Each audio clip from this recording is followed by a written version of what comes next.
Hi. In continuation with our tax and tax planning, everybody is going towards for the tax planning as the financial year is about to end. One of the key areas is to understand our payslip. I've also faced, and I have friends also. We just we get the payslip. Okay, fine. We'll just walk around and things. So I thought, let me give up you a few points on the components of the our payslips. Generally, what we get in our Indian companies. To begin with, the very base is the on the left hand side. This is the income what you're getting. So start with is the written as basic salary. So what is that component? The fixed amount that the employee is paid for the position they hold. So that's a basic salary. The next is the allowances. Now, allowances, what are these allowances? This is the additional amount paid to the employee. So it has various components. For example, is housing, transportation, and medical expenses. So that comes into the allowances. I'll just give a breakup in a short while on the allowances. What are the basic more or less allowances what the companies gives the employee. Then you have the deductions. So what are the deductions the company does from your salary? What gets deducted from your salary before you are paid the final amount? So you have the tax as usual for everybody who's comes under the taxable bracket, and then you have the provident fund. So it's a provident fund which is mandatory as per the government. So provident fund, half is paid by the company, and the some percentage is paid by the company, and some percentage employee has to pay. And then if in case additionally company is giving any insurance or something, either they are paying from themselves or their side, or it is taken from the employee. Those components. Basically, this is deductions. We have taxes and provident funds only. Then you would have heard about the gross salary. So gross salary is on the left hand side, the total salary before deductions, and net salary, the full amount that employee receives after deductions are done. So this is the basic structure of our salary slip. Now let's see what are the components. Basically, it involves major ones. What I've seen is the allowances part. So the allowances, what are the allowances which somebody gets it? The very first you see is house rent allowance, HRA it is called as. It's based on a percentage on the basic salary. So that is one component. Now this HRA is little important to know. If you're staying in a rental place, that helps you to claim your from the taxable income. So you have to find out. So there are lots of options of calculating how much I can avoid paying tax on all these from my taxable income. So HRA, very important. So then you have conveyance allowances. So these are allowances which is given to you. So allowances, HRA, house rental allowance, conveyance allowance. It depends upon the company to company. Medical allowance, medical also is covered.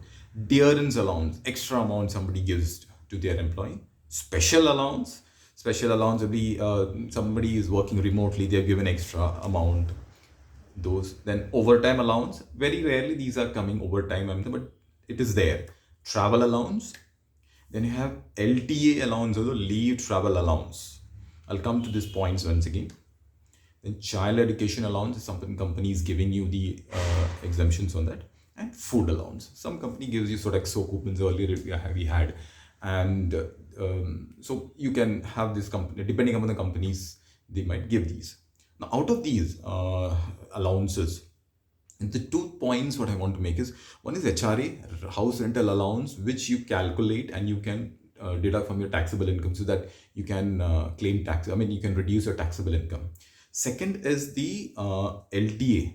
Certain companies gives you. So leave travel allowance. What is that? Is when you're on a leave, there are some mandatory leaves. So we are traveling to your hometown or some things. So those places, the travel amount and things like that, also you can claim. Yes, so that is also an option where you can reduce it from your taxable income. So those two components, and you can check with your company policy how does that work. So that is the broader picture of an allowances is concerned. So after this, for the higher level executives, so there is something called as an executive allowances. So now, what does that mean? Typically, this is actually to just give an additional amount for their duties. So where do they fit in? Because everywhere basic they cannot increase, and then because if you increase there, everything is calculated on the tax is calculated, your HRA is calculated. So they have introduced something for them, executive allowances.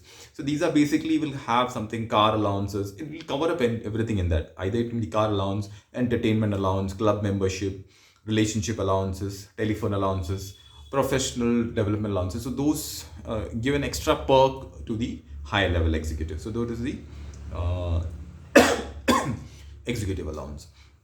Now, as I said, the HRA component is a good one. You're staying at a rental place, so they have the rental documents, and then you can get it refund. I mean, you can claim those from your taxable income. So that is one part. And second is somebody has taken a loan. So loan component is definitely there. You can very well check my video on taxes, and you can claim the principal and the interest per se. There is a percentage how much you can claim in a year, financial year. Those part is will help you in reducing your taxes.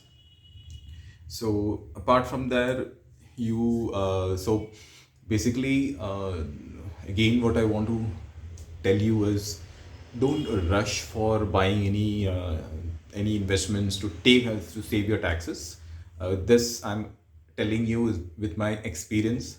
I have overall 20 years of experience in banking, so in retail and yeah, my corporate banking team and corporate banking field, and I've seen myself what I've done and my colleagues what they've done. So basically, first of all, you have to know your pay slip, then know what you require. I mean, in your various stages, will you go about building your career and building your income? Then how do you increase it?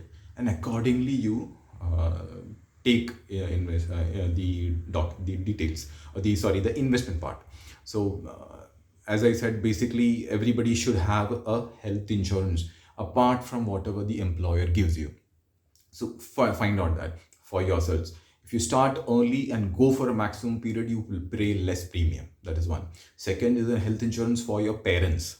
You can have it, club it together, or you can have it different. The only thing is when you have it buying a health insurance, they see for the maximum age of the person, and then accordingly they calculate it. So if you kept it separately, you have a different values you will get it. So that helps, because you might why I'm telling you to have a separate health insurances. You need to continue with a company, basically health insurance company, for 3 years. If in case an existing illness or something is to be covered in this, that is one. It has to be continuous. Second, what happens is, as far as you're there with a company for 10, 20, 15 years, might be then it is fine.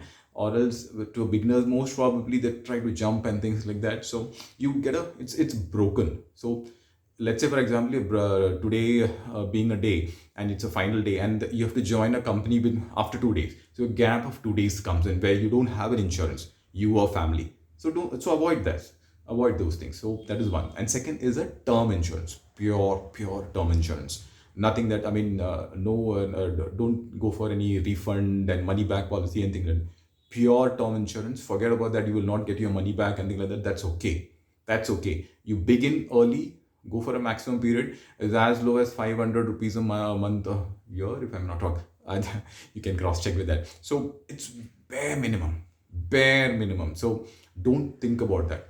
Apart from this, then you go for on the other options about your investment. How do you save it? Now, if you're interested in finance and things like that, you can do it on yourself. Or catch hold of CAs. There are lots of CAs now in YouTube. There are like CAs are filled in. You can check with them, and then you will get a comfort level and things like that. You can go for it. So there is still time. There's only, I mean, it's ending. You have 2 more months. So take your time. Don't rush. And just remember, if you feel nothing is happening and things like that, so fine. So don't rush now, because if you take any instruments of insurance, for example, you need to continue for 10 years, 5, 15 years, or whatever it, or else you'll not get anything. I'm talking this something in a rush. If you're taking a ULIT plan, which I had taken it and things, so you need to continue that. End of the day, what will happen, you don't know, because it's linked to unit and to stock markets and things like that, markets and things like that. But that doesn't solve our purpose. I'm not saying it is good or bad, but I think it doesn't solve our purpose for what we want that for. So decide on that. So all the best. Thank you.